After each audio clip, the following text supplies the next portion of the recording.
सावन माह में भगवान शिव माता पार्वती विवाह की कथा सुनते हैं तो भगवान शिव और माता पार्वती दोनों ने खुश होकर उस आदमी को अपना मन चाहा वर देते हैं। जो भी मन में सोचते हैं वो सब कुछ पूरा हो जाते हैं। तक ध्यान से लगातार सुन लीजिए, फिर आप लोग हमारे कमेंट बॉक्स में बताइए कि ये बात सही है या गलत है। तो अब चलो देरी किस बात की, जल्दी से इस कहानी को ध्यान से सुनिए। माता पार्वती अपने तप को पूर्ण करके घर लौट आई थे और अपने माता पिता से सारा वृतांत कहना सुना रहते थे। और पार्वती की माता पिता ने अपनी दुलारी पुत्री की ये कठोर तपस्या को फलीभूत होता देखकर पार्वती की माता पिता के आनंद का ठिकाना नहीं रहा था। और उधर शिव शंकर जी ने अपने सप्तर्षियों को विवाह का प्रस्ताव लेकर हिमालय के पास भेजा था और इसी प्रकार से विवाह की शुभ तिथि निश्चित हुई थी। सप्तर्षियों द्वारा विवाह की तिथि निश्चित कर दिए जाने के बाद भगवान शंकर जी ने नारद जी द्वारा सारे देवताओं को विवाह में सम्मिलित होने के लिए आदरपूर्वक निमंत्रित किया था और अपने गणों को बारात की तैयारी करने का आदेश दिया था।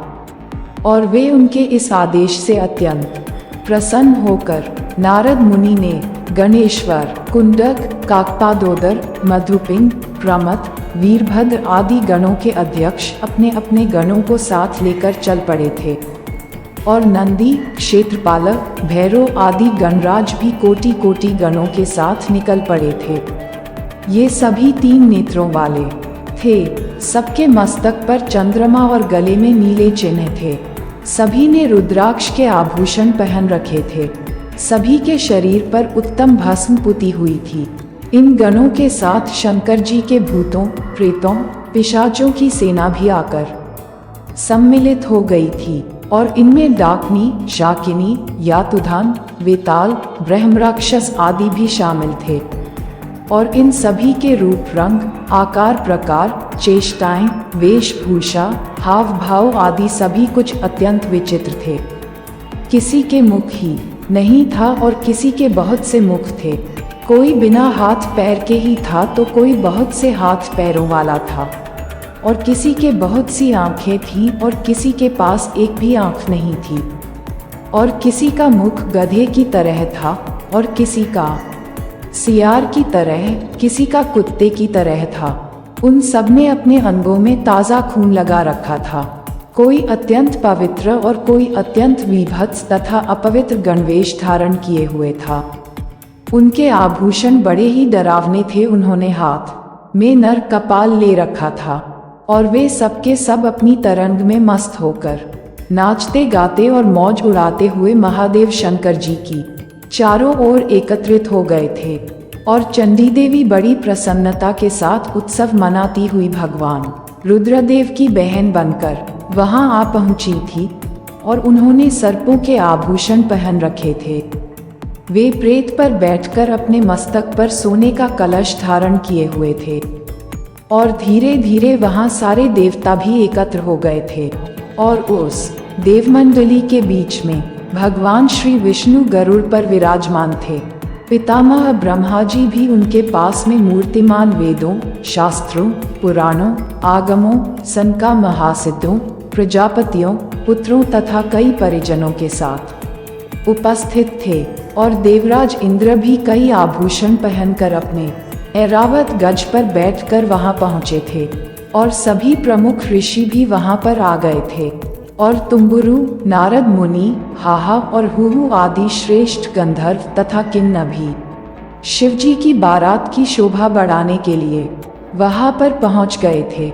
इनके साथ ही सभी जगन माताएं, देवकन्याएं, देवियां तथा पवित्र देवांगनाएं भी वहां आ गई थीं। इन सभी के वहां मिलने के बाद भगवान शंकर जी अपने स्फुटिक जैसे उज्ज्वल सुंदर वृषभ पर सवार हुई थी। और दूल्हे के वेश में शिवजी की शोभा निराली ही छटक रही थी। इस दिव्य और विचित्र बारात के प्रस्थान के समय डमरुओं की डम डम, शंखों के गंभीर नाद, ऋषियों महर्षियों के मंत्रोच्चार, यक्षों, किन्नरों, गंधर्वों के सरस गायन और देवांगनाओं के मनमोहक नृत्य और मंगल गीतों की गूंज से तीनों लोक परिव्याप्त हो उठे थी। और उधर हिमालय ने अपने ही पुत्र की विवाह के लिए बड़ी धूमधाम से तैयारियां की थी और शुभ लग्न में शिवजी की बारात हिमालय के द्वार पर आ लगी थी। पहले तो शिवजी का विकट रूप तथा उनकी भूत प्रेतों की सेना को देखकर पार्वती की मां मैना ने बहुत डर गई थी और उन्हें अपनी कन्या का पाणी ग्रहण कराने में आनाकानी करने लगी थी।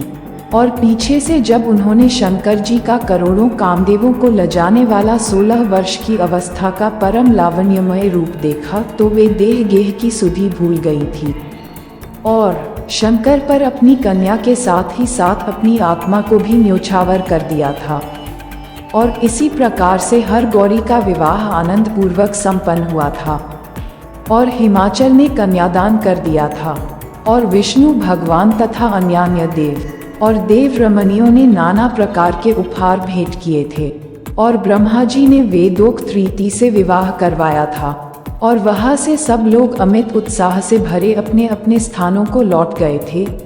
तो मेरे प्यारे बहन भाई और दोस्त, ये कहानी आप सब लोगों को कैसा लगा? हमें उम्मीद है कि यह कहानी आप लोगों को अच्छा लगा होगा। तो मेरे प्यारे बहन भाई और दोस्तों, अगर यदि आपको ये कहानी अच्छा लगा तो सिर्फ एक बार हमारे YouTube चैनल को सब्सक्राइब जरूर कर लीजिएगा जी। और मैं आप सब लोगों को दिल से धन्यवाद करता हूँ जी। हमारे पूरा वीडियो देखने के लिए दिल टूटना, folded hands, folded hands, folded hands, folded hands.